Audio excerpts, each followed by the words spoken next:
Okay, guys, make sure to like, comment, and subscribe. Now, fasten your seatbelts. Here we go. Okay, guys, I'm back, and it is Tuesday, January the 21st, and it will be until it's not. It's 9:42 p.m. Eastern Time, and we're going to get into the news and get caught up. I am so sorry that I didn't post yesterday, but I'll tell you, I'm just going to be honest with you guys.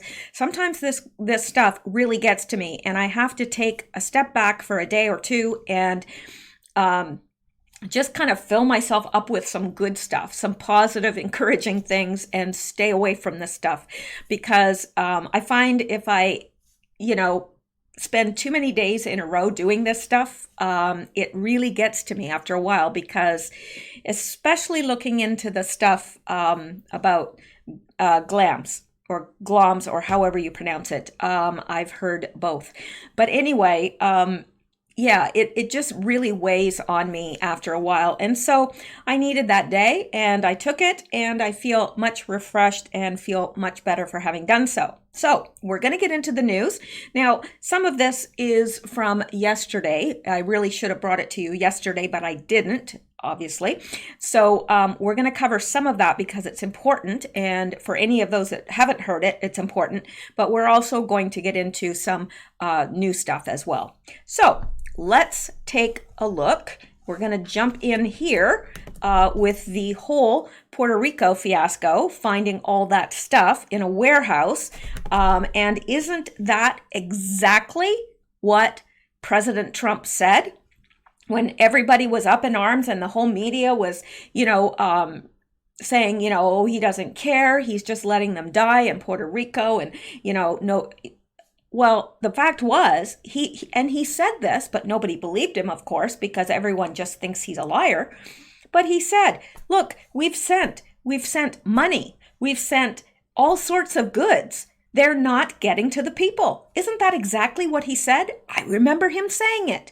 And yet, nobody believed him. They all blamed it on President Trump. It was all on his shoulders, all his fault. Well, now they're discovering that what he said was true. And here are all these supplies sitting in a warehouse that could have helped people: water, food, all sorts of baby supplies, things that people absolutely have to have. And never got to the people, just sitting there. What a waste, a travesty. So the government of Puerto Rico has fired the island's emergency management director after a video of a warehouse full of supplies from the aftermath of Hurricane Maria went viral on social media, and it should have gone viral. It did. Governor Wanda Vasquez dropped the hammer on Carlos Acevedo, I'm not sure how to pronounce his name, on Saturday as outrage mounted and serious questions were asked about how such a thing could happen. Well, I'll tell you how such a thing could happen. It's Democrat, and, it's greed. It's greed. They're greed, and I don't even know if it was greed. It could have been that they just wanted Trump to look bad. It's a Democratic, Puerto Rico is Democratic territory there. So, yeah, I think that they cared less about their own people than they cared about making Trump look bad. It's unforgivable. I mean, there's nothing really that's unforgivable, but you know what I mean. There were people that were desperate for water and food, and I don't know. I don't know if we'll ever know the real story of how many died. I bet more died after the hurricane than they did during the hurricane, because there were no supplies. And why were there no supplies? Not because Donald Trump was withholding them. No, their own people were withholding them. Unbelievable. The supplies, which included, a little bit overzealous there. The supplies, which included pallets of provisions, including food, bottled water, baby formula, diapers, and other essential items, had been sitting in the warehouse since 2017 when the monster Category 5 storm devastated the U.S. territory. Democrats were quick to politicize the storm damage and to accuse President Trump of not providing humanitarian aid to the island, as well as blaming him for deaths associated with the killer storm. Yes, apparently Donald Trump, made this killer storm, steered it toward the island, and just, danced with glee when people died. Right. But after all, everything's his fault. Right? So even though Trump insisted that supplies were being sent to Puerto Rico, Democrats and their stooges in the media piled on, and now, once again, it appears that POTUS was right all along. Seems to be a recurring theme in the presidency of Donald J. Trump. Seems like everybody calls him a liar. He says something, everybody makes fun of him, and then it's proven to be true. This seems to be an ongoing thing. Maybe people should just give him the benefit of the doubt until they can prove otherwise? Wouldn't that be unique? Isn't somebody innocent until they're proven guilty? Used to be that way. Not anymore. I mean, just watch the impeachment sham. He is definitely considered guilty, and he hasn't even done anything. And he's guilty until he's proven innocent. Yeah. When did that change happen in America? Anyway, so here it is. So Trump was right. This is by Donald Trump Jr. So Trump was right after all, as usual. Puerto Rico Governor Wanda Vasquez fires. Maybe that's her last name. Wanda Vasquez Garcet fires emergency director after aid is found sitting in a warehouse. So yeah, and I'm not going to go way into this because I know that we've heard a lot of this before, but look at this from Chuck Schumer. With profound widespread damage from the earthquakes in Puerto Rico, it's past time to act. I'm leading Senate Democrats to demand that President Trump approve Puerto Rico's request for full aid from the federal government now. I stand with our fellow Americans in Puerto Rico. Well, of course you stand with your fellow Americans in Puerto Rico because Puerto Rico is Democrat. And, who knows? This could have been a way for them to get money into their party, for Trump to send it over there, and it ends up in Democratic hands, or the Democrats' hands. I don't know, but yeah. And then Nancy Pelosi, of course, has to weigh in on it because she knows everything about everything.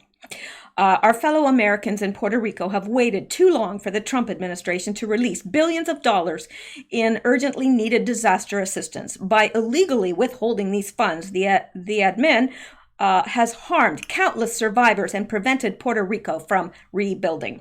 Yeah, Trump sent it. Where did it go? Where did it go?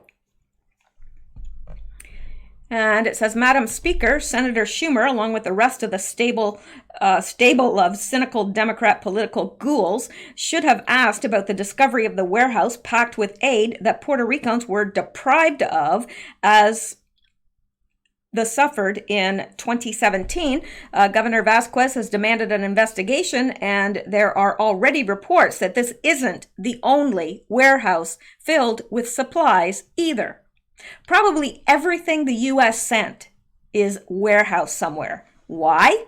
Because they care more about President Trump looking bad than they do about the lives and the living conditions of their own people. How sad is that? Very sad. Very, very sad. So with Puerto Rico's notoriety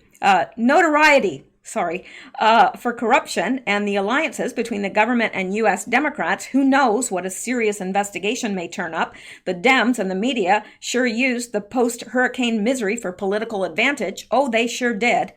Never let a good disaster go to waste. That's their motto, isn't it? Then again, it could just be incompetence on the behalf of local officials, but until there is an investigation, who knows? I believe that the local officials probably did this in cahoots with the Democrats, and this was a very good opportunity to make Trump look awful, and they took it. That's what I believe. So, until somebody can prove to me otherwise, that is what I believe, because it does not make sense because I know if there was a disaster around this area and there were supplies sent in, I have no question that the supplies would get to the people. No question about that whatsoever. But, and anybody that cares about their people and actually lives in that community, you would think would want these supplies to go out to their people. But nope, it was more important to make Trump look bad. Well, who's looking bad now? And this by Donald Trump Jr. So Trump was right after all. Okay, we already looked at that. And I'm not going to read the rest of this because we know. Anyway, let's leave there and go back to here because we've got lots to cover tonight. Lots. Okay, let's go to this. And thought this was interesting. This by George at the Collective Q. One, this administration gave Puerto Rico the largest federal disaster grant in American history. Yes, the largest federal disaster grant in American history. Trump was also the first president in history to authorize record levels of emergency cash on the ground in Puerto Rico before the storm hit. Remember that? I sure do. That's why it didn't make sense to me, everything that they were saying about Trump. I thought, no, why would he be sending this cash before the hurricane even hit and taking, doing all this before the hurricane even hits and then all of a sudden withhold everything after the disaster? It didn't make sense to me. Now I know it didn't make sense because it didn't make sense. It wasn't true. Now, this is the next post. Yet Democrats slammed us for not distributing enough supplies and funding in time, but we now know the Puerto Rico leadership was engaging in mass corruption, resulting in 3 governors in 1 month. We now know that over 4 Puerto Rican elected officers have been either investigated or arrested for corruption and interference as it pertains to hurricane assistance, including that incompetent, self-serving, spotlight-craving Mayor Carmen Yulín Cruz for fraud and obstruction. We now know that had President Trump given Puerto Rico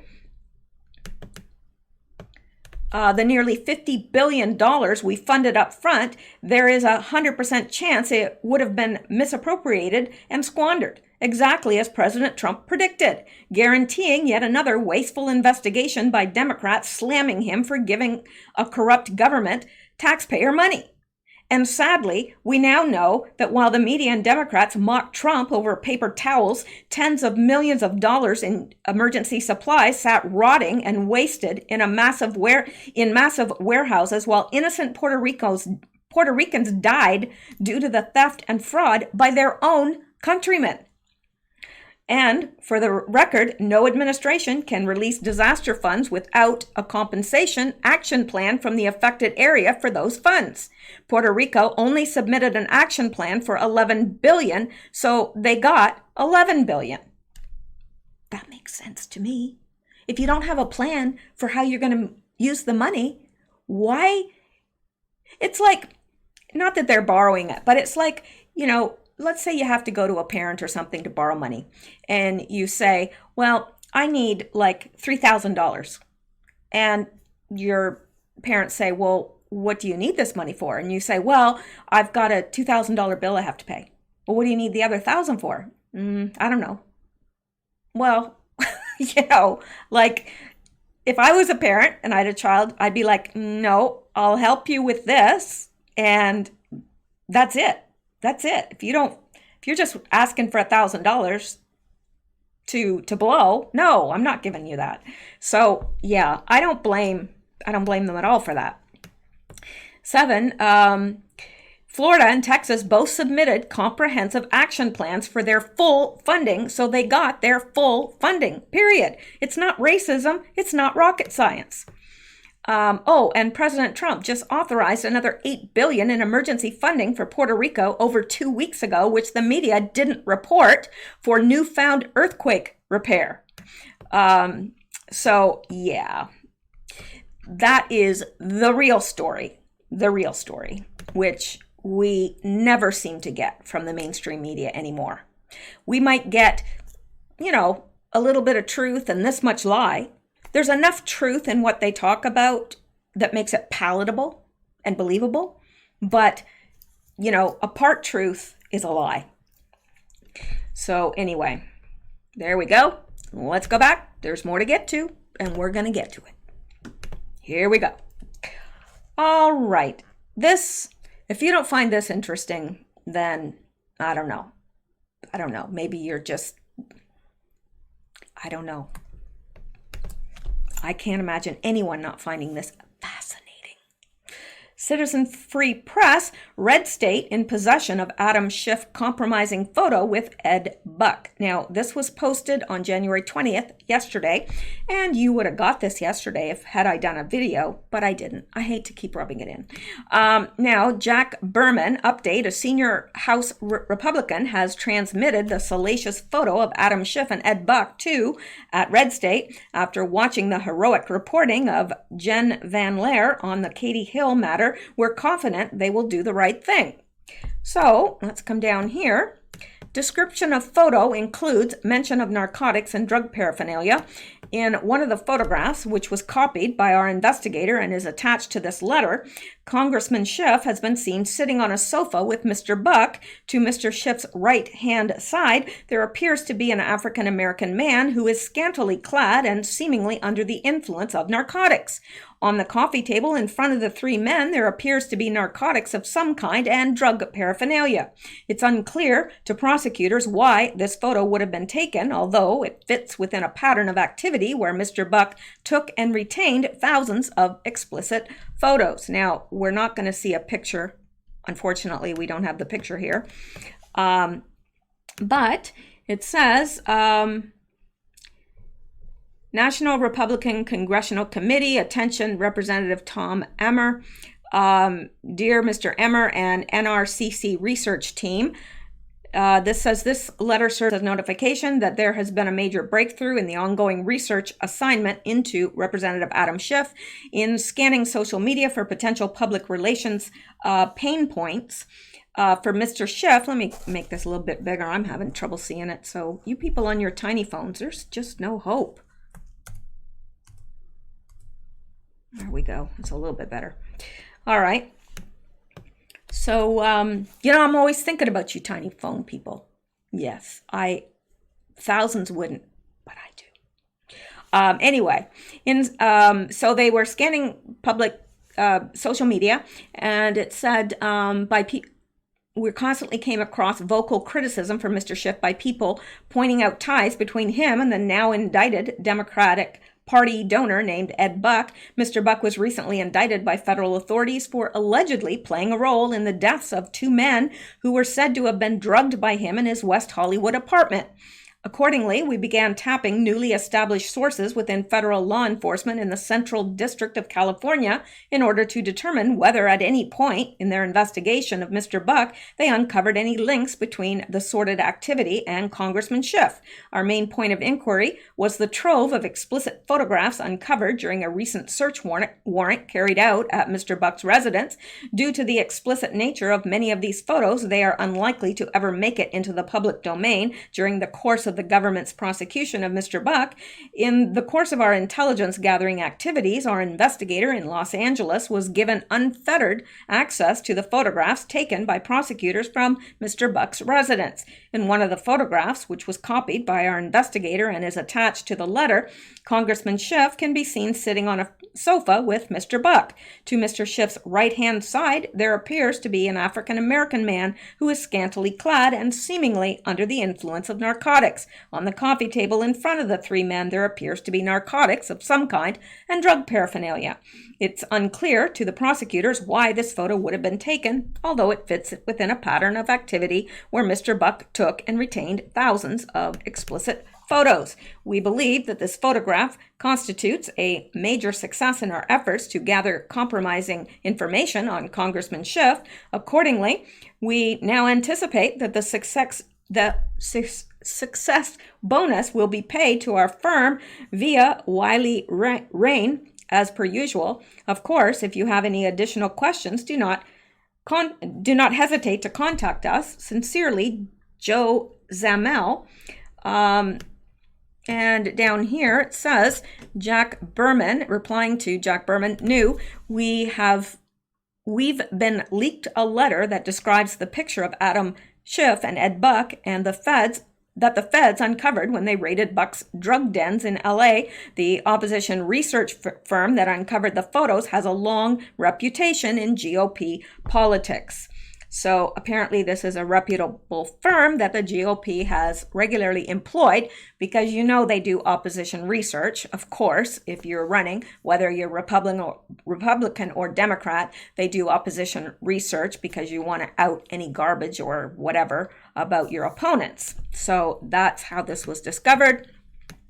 And the most disturbing line in the letter from Psy Group to the NRCC, Congressman Schiff can be seen sitting on a sofa. And okay, we've already read that. But, you know, of course, there's this African American man that is scantily clad and obviously drugged. And doesn't that fit the pattern of what Ed Buck did? Yes. And what was Schiff doing there?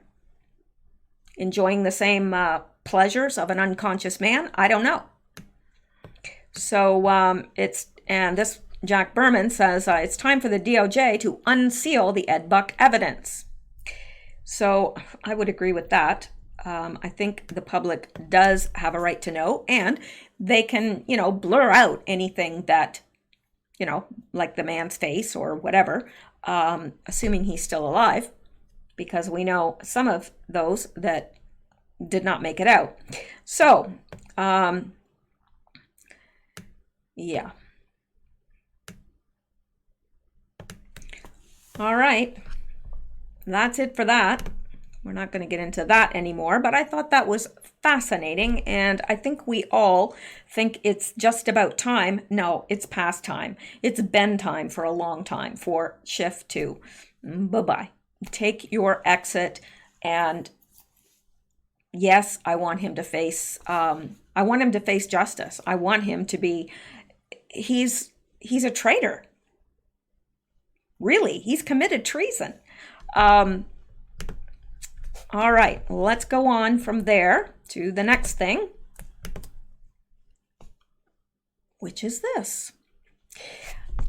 Kind of like this. It says, boom, Jay Sekulow calls out Democrats' hypocrisy, politically driven and completely bipartisan impeachment, then demolishes Schiff and Pelosi on executive privilege. Remember Eric Holder?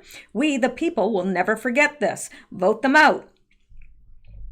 I agree. So let's listen to what he has to say. It's about 3 minutes and 34 seconds. Not about, it is 3 minutes and 34 seconds. And I'm going to play it in its entirety. The House impeachment report at page 16. Although President Trump has at times invoked the notion of due process, an impeachment trial, an impeachment inquiry is not a criminal trial and should not be confused with it.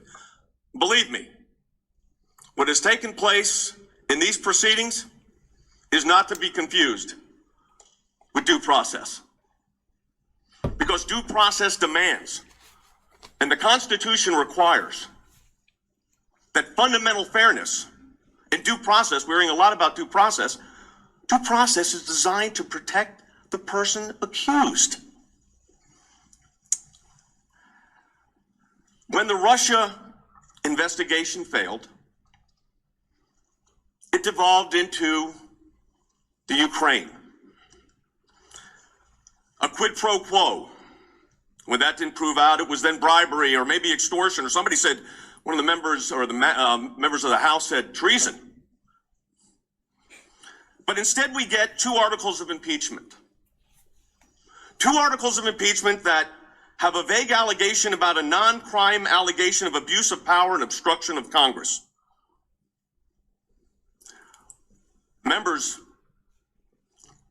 Managers, right here, before you today, who have said that executive privilege and constitutional privileges have no place in these proceedings. On June 28, 2012, Attorney General Eric Holder became the first United States Attorney General to be held in both civil and criminal contempt. Why? Because President Obama asserted executive privilege.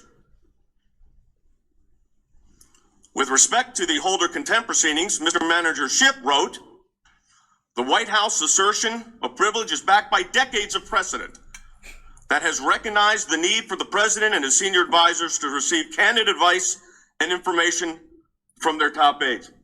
Indeed, that's correct. Not because Manager Schiff said it, but because the Constitution requires it. That's right. Mr. Manager Nadler said that the effort to hold Eric Holder, Attorney General Holder, in contempt for refusing to comply with various subpoenas was, quote, politically motivated, and Speaker Pelosi called the Holder matter, and I quote, a little more than a witch hunt. What are we dealing with here? Why are we here? Are we here because of a phone call? Or are we here before this great body because since the president was sworn into office, there was a desire to see him removed? I remember in the Mueller report, there were discussions about, remember, insurance policies. The insurance policy didn't work out so well. So then we moved to other investigations. I guess you would call it reinsurance or an umbrella policy. And that didn't work out so well. And here we are today. I thought he did a very, very good job with that. And yeah, so I wanted to play that for you. And we're going to go back here because we've got more, always more. Now, this from Jenna Ellis. And she says, dismissing a case for failure to allege an actual crime is not a cover-up. How could it be? If there was no crime committed, how could you cover it? How could you cover it up? How could you be convicted of covering up a crime that you never even committed? If a prosecutor in any other court in this country hauled you in but didn't charge an actual crime, the judge would laugh and dismiss the case immediately. And we all know that that's fact. You can't just haul somebody into court and say, well, offer something vague that isn't even a crime. But that's what they're doing. And they expect them to find him guilty for something he's never done. And they haven't even, two articles of impeachment that are so vague. There's no crime even stated in them. He hasn't done anything. I've never seen the likes of this ever in my entire life. And to think that this is happening in a country like America? What? How is that possible? And yet, we're seeing it before our very eyes. It's mind-boggling. Really. It doesn't work this way anywhere else. Except unless maybe you're in a communist country and then they can haul you in for whatever they want. It doesn't matter what you say, you're not given due process, but we're not in a communist country yet, and hopefully not ever. So yeah, now, this is interesting as well. More Adam Schiff. He makes me a little ill, but, this is from today. It's hot and fresh news. Impeachment trial. Adam Schiff plays deceptively edited video, again, misquoting Trump. How were they able to do that? Even Pelosi misquoted Trump by, instead of saying, that he said, do us a favor, it was, Pelosi said, he said, do me a favor. He never said that. We have the transcript. These people seem to forget that we have the transcript, or perhaps they think that the American public is so stupid that they just hear what they hear on the news and don't check anything out for themselves.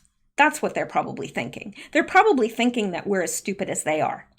And we're not. I think even some people that, are borderline intelligence are smarter, have more common sense than these Democrats. Absolutely. So it's not working. It's not working because people can see through it. Unbelievable. Anyway, House Intelligence Committee Chairman Adam Schiff The lead House manager for the impeachment trial of President Donald Trump played the same deceptively edited clip Tuesday in the Senate the Democrats used in the House Judiciary Committee last month, misquoting Trump as having claimed that the Constitution gave him absolute power. He never said that. I don't even need to say that. You guys know he didn't say it. Update. Zoe Lofgren used the exact same deceptively edited clip later in her own presentation. As Breitbart News, Charlie Spearing pointed out, when Speaker of the House Nancy Pelosi first misquoted the president as saying Article 2 says I can do whatever I want, Trump had been specifically referring to the power to hire and fire executive officials, specifically Special Counsel Robert Mueller, whom he did not, in the end, fire. He should have, but he didn't, because you know what kind of an uproar that would have caused. Later, during House Judiciary Committee hearings, Democrat counsel Norm Eisen, ironically once the ethics czar for President Barack Obama, used a deceptively edited clip of a speech Trump gave in July 2019 to the youth group Turning Point USA. The context again was the Mueller investigation, but Democrats edited that out of the video he presented to constitutional expert witness Noah Feldman, who participated with Eisen in the misleading charade.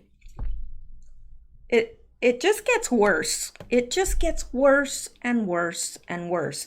I thought, gee, by the time it gets to the Senate, all those games will be over. Oh no, I should have known better than to think that. Anyway, this is Joel B. Pollock. He says, the full original quote, Democrats are misusing to impeach Trump. And we don't have time to delve into this that deeply because we already know that it's been misquoted. And Joel B. Pollock, Democrat Norm Eisen, and expert Noah R. Feldman misquoted Trump because this is a video. I don't know how long it is, but anyway. Despite being called out by Breitbart News for misquoting the president with a deceptively edited video, Schiff used the same Turning Point USA clip plus another similarly misleading clip to claim, falsely, once again, that Trump believed he had absolute power under Article 2 of the Constitution and therefore had to be impeached for that reason. Joel B. Pollock is senior editor at large at Breitbart News. He earned we don't care so much about that. We're just glad that he brought us this. And yeah, interesting. Not surprising. Not surprising at all. Now, I haven't been following it as closely in the Senate as I did when it was in the House because I've had it. Like, I don't know if I could just sit there and calmly watch them do this kind of stuff without wanting to jump through the screen. And yeah. So I am just kind of picking up stuff afterwards from both sides to see what both sides are saying. Of course, knowing that the Democrats are, liars, especially Adam Schiff. I don't know. Probably, I wonder how many lies he tells a day. Be interesting to find out. Probably more, is probably higher than most of us can count to. So anyway, let's go back because there's more. There's more. And this from Kellyanne Conway. You gotta like this. Now, she is responding to this by Axios. Hillary Clinton on Bernie Sanders. Quote, nobody likes him. Nobody wants to work with him. It's all just baloney, and I feel so bad that people got sucked into it. Hillary Clinton talking about people not liking Bernie Sanders? What? Well, listen to Kellyanne Conway. Hillary attacks Bernie. Nobody likes him. If true, what does that say about her? Bernie beat Hillary in 22 states, including Michigan, Wisconsin, Minnesota, and New Hampshire. Bernie won 13 million votes and 1,800 delegates against Hillary. If they didn't like him, they liked her less. Yes, they like her much less. In fact, if it was between and it couldn't be because they're both Democrat, but if it was between Bernie and Hillary, Bernie would win, which is scary. It's very scary, but it's not as scary as Hillary. It's just about as scary, but he'd win. Nobody likes Hillary. They don't want her in there. They know she's corrupt.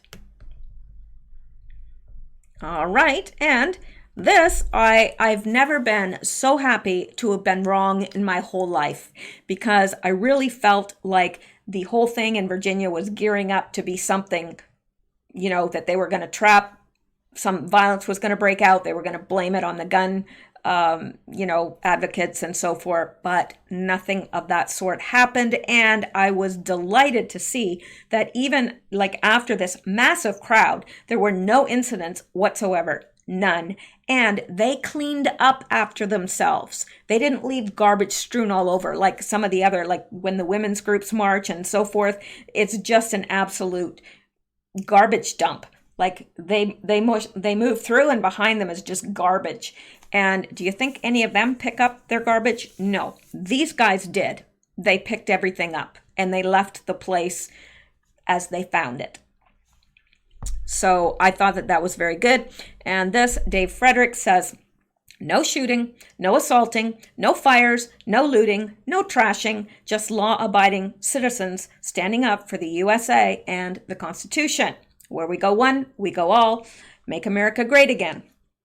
Now, and I saw wonderful things like there was a black lady, and she said, if these were white supremacists, I wouldn't be allowed to speak right now. And it actually drew tears to my eyes, because I thought, this is so wonderful. That's America.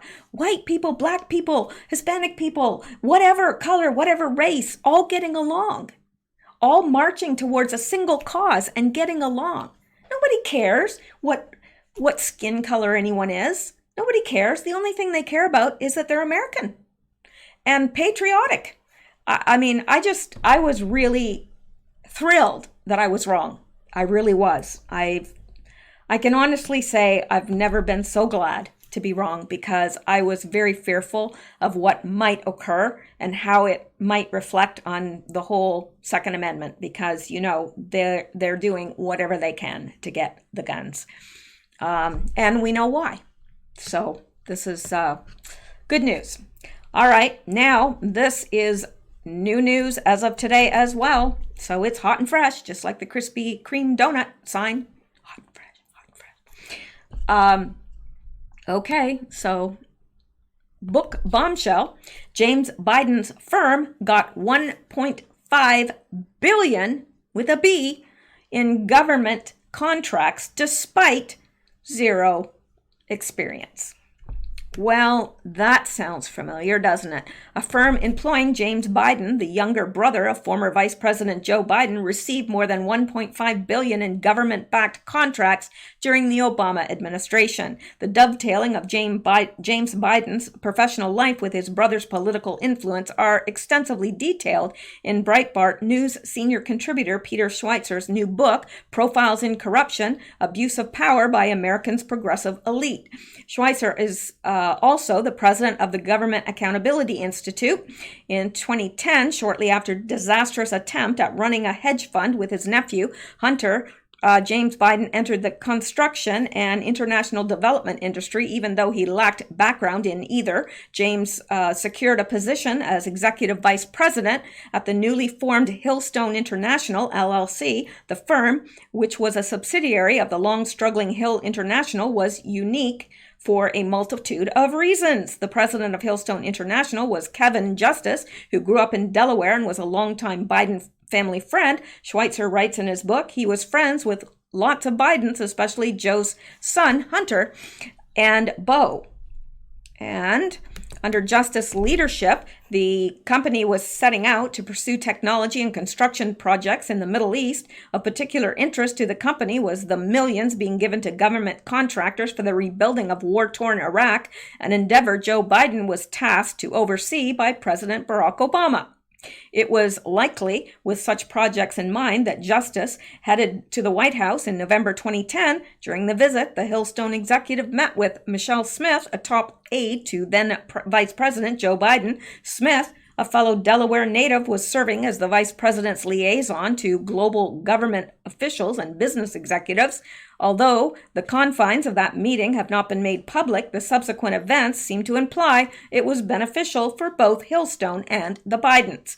Less than 3 weeks later, Hillstone announced that the vice president's brother, James, would be joining the firm as executive vice president, Schweitzer notes. When announcing the hire, the company lauded James' professional career as much as it did his political ties. James' biography reads on firm's website, at age 22, James Biden was the finance chairman of his then 29-year-old brother's bid for U.S. Senate seat in Delaware and successfully enlisted the support of national unions, political leaders, and financiers across the country. 6 months after James joined Hillstone, the firm received a contract to build more than 100,000 homes in Iraq. The deal, which was estimated to be worth upwards of $1.5 billion, was part of a larger $35 billion contract awarded to a South Korean company. At the time it went public, both Hillstone and the Obama White House denied Joe Biden had played any role. Despite the denials, as Schweitzer recounts, both Hillstone and James Biden would have become very wealthy if the deal went through. As a minority partner in the firm, James would have been eligible to split more than $735 million in profits upon the contract's completion. Hill International, run by a prominent Democrat campaign contributor, would have taken the majority of the profits as it owned 51% of Hillstone. The money could not have come sooner, as Hill International was hemorrhaging cash because of assets it lost or was forced to abandon in countries like Libya after the Arab Spring.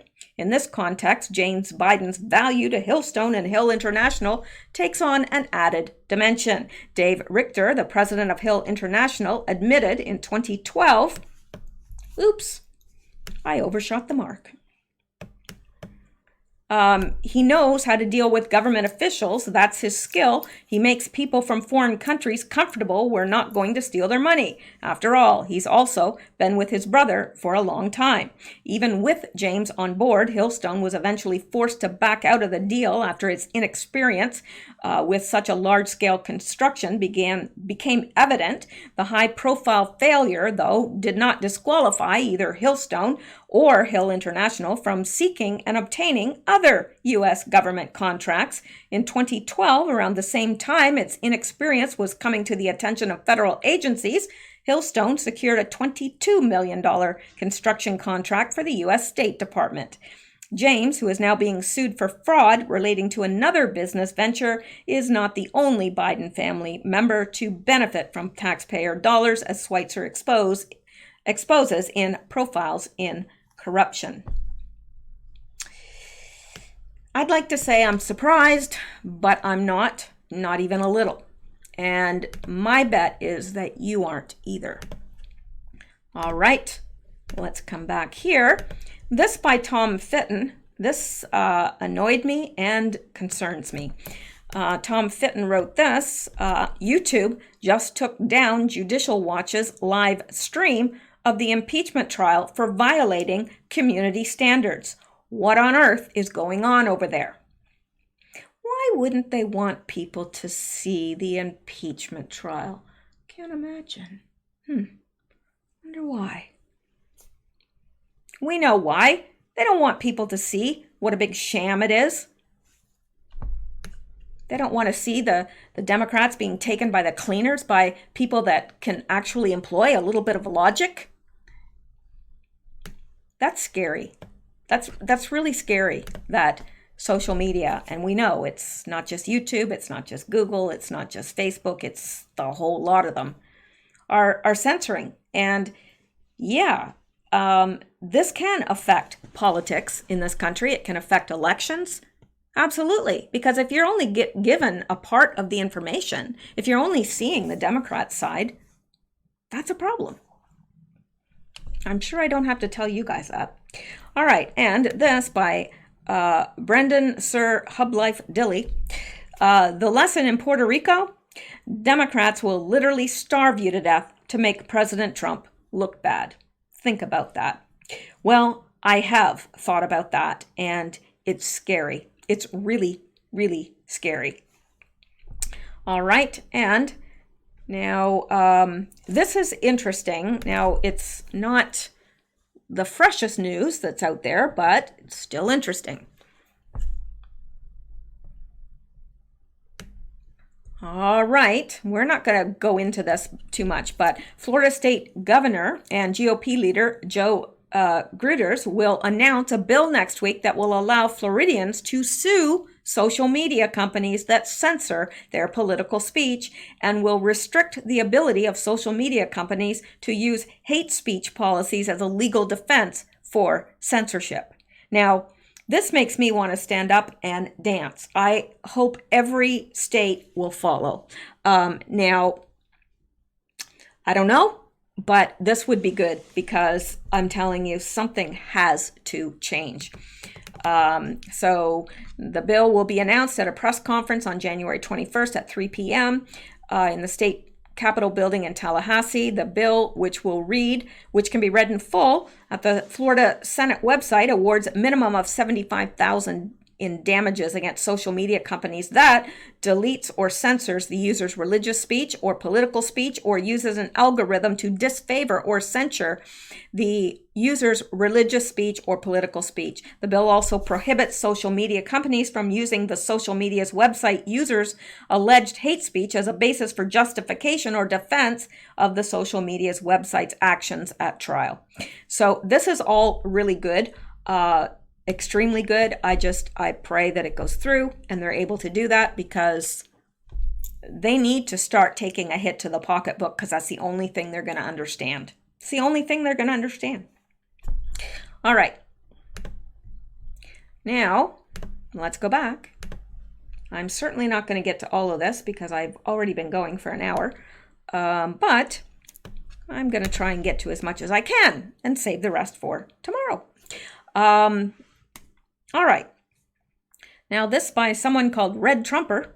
I am woman, hear me roar. I am not going to shrink back and let the Hitlers of the world take my 2A from me. The governor of Virginia needs to be reined in. Virginia is headed for disaster. Vote red. Every election, state or local, is paramount to our freedoms, the freedoms that our troops fought for, and that is true. Otherwise, what did they die for if we have no freedom? And I love this, making more women equal than the entire feminist movement. Yeah, that is sure. Just beware a woman with a gun on that has PMS. That's all I'm saying. Okay, now I'm going to be over an hour and I'm just wondering here because there's just so much good stuff here. I'm going to hit on, and there's Joe Biden's brother Frank linked to projects receiving $540 million in taxpayer loans from the Obama administration, despite no experience. Seems to be an ongoing, reoccurring thing. But we don't have to read that tonight. We can do that tomorrow. But I do want to hit on this. This is going to be our last item for the evening. But I'll be back tomorrow. Is Yellowstone ready to erupt? Chilling graph shows staggering rise in recent activity. Now, the Yellowstone caldera, which lurks beneath the states of Wyoming, Montana, and Idaho, gets its nickname from a supervolcano due to its ability to inflict devastation on a global level. This has only happened 3 times in history: 2.1 million years ago, 1.3 million years ago, and 640,000 years ago, leaving some to claim the massive eruption is overdue. Self-proclaimed experts reach this conclusion by calculating the difference in time between each event, meaning it would be 40,000 years overdue. Let me see here. I don't know how long is this. This is okay.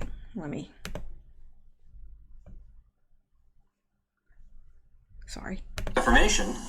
This is GPS deformation over the last 2 years on the Sour Creek Resurgent Dome at Station White Lake. Down, in this case, downward trends mean subsidence and upward trends mean uplift. So over the last 2 years, there's this overall downward trend that suggests subsidence of the Resurgent Dome, but some variability here in the last few months, and this may be caused by seasonal variations, especially due to some of the storms that have occurred in the region. Moving to the Mallard Lake Dome and the Old Faithful site, we see the same downward trend over time, over the 2 years of this plot, with some variations, especially in the last few months. So subsidence with a little bit of variability superimposed on the top. If we move to the Norris Geyser Basin, we can see that there was an upward trend. So there had been uplift going from 2015, in fact, all the way until October of 2018. Now that uplift paused in October of 2018 and stayed mostly steady with no up or down motion of any consequence until about September of 2019. That's when a small subsidence event occurred, only about 2 centimeters, that's less than an inch. And then over the past month or so, we've been again pretty steady. So there hasn't been a whole lot of deformation at Norris, even over the past year. So I'm not sure what all that means. I just know that there's a lot of people talking about this. So weigh in the comments below. What do you think? Do you think it's ready to erupt? I don't know. There just seems to be a lot of things that people say are overdue, like the earthquake in California. There's all sorts of things that people are saying, oh, it's overdue. And I don't know. I don't know what's going to happen, if anything. But it's interesting to keep up with and a little bit terrifying, but mostly interesting. So there you go. And I do have some people I want to thank because that is very important. They make this all possible. Coffee donors, Marcia W., Martin, Innes H., Hatoka, not sure if I'm pronouncing that right. I hope I am. I talk a lot. Now, whoever you are, I talk a lot too. And Sharon Andrews, Lynn from England, and One Fox to Another. You gotta like that name. Jamie, thank you guys so much for your coffee donations. I appreciate it, and we'll put them to good use. And Patreon, Marianne increased her pledge. Thank you so much. And snail mail, I should have kind of did this in red. Yeah, got 3 things in the mail. Sheila B. from Tennessee, she sent me a note and a donation. Thank you so much. Sharon R. from Kentucky, note and donation. And a mystery person from Florida sent a donation. I say mystery because there was no name on it, no return address. And I just know it was stamped, postmarked in Florida. So thank you guys so much. It is very, very much appreciated. And I am regularly humbled by the quality of people that have been attracted to this channel. And we're gaining new followers, actually, I think probably from the series on glams. So, and I am going to be doing that again to finish up. I'm not sure what I believe about it. I'm leaning towards a very sophisticated psyop right now, but I need to look into it more. I want to look into it fully. I know everybody's trying to discourage me from that, which makes me think, well, you know what? First of all, I don't bow to pressure like that. I don't care if everybody thinks that I shouldn't. If I feel that it's something that I need to look into, I will. And second of all, I'm not so willing to write it off because there's too much there. I am willing to admit that it's a very sophisticated psyop, but why? Why? People just say, oh, it's to make Q look bad. I don't just write stuff off like that. Like, I want to look, I want to see what's there, I want to look into it further. And then, I'll have all the information by which to make an opinion. So that is where I stand on that. But I'll tell you that right now, I am leaning toward it being a very, very sophisticated psyop. But there is more information coming all the time. People send me little snippets here and there. I don't know. I'm not willing to completely say definitively it's a psyop, but it would appear that way. But maybe it is appeared. Maybe they made it to appear that way. I don't know. I just don't know who these people are or what they're trying to accomplish. So there you go. I am going to be going back to that. I needed a break because that stuff depresses the heck out of me. And I mean, seriously depresses me. So anyway, that is where we stand. Tomorrow is my mother's birthday, so I will be spending a great deal of the day with her, but I am planning on doing a show. In fact, I will be doing a show tomorrow. It just won't be about gloms. Maybe, what is today? Tuesday? Maybe Thursday. We'll see how it goes. All right. So thank you guys for listening. I appreciate you all. I appreciate your comments. Thank you so much. And I wish you all a good night. Sleep well, stay safe, and keep seeking truth, because what else would you do? Nobody wants to seek out lies.